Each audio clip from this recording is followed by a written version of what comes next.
ว้ศาลอาจารย์เจ้าปู่หลักเมืองให้มีความชุ่มเย็นสาธุ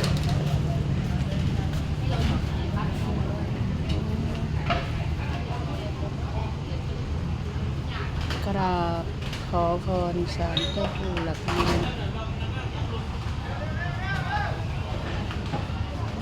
มีแต่ความร่มเย็นเด้อ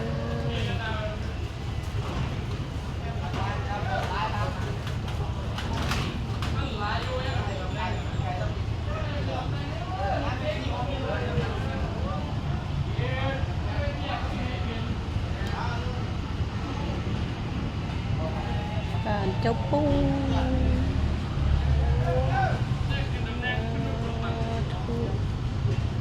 สาธุ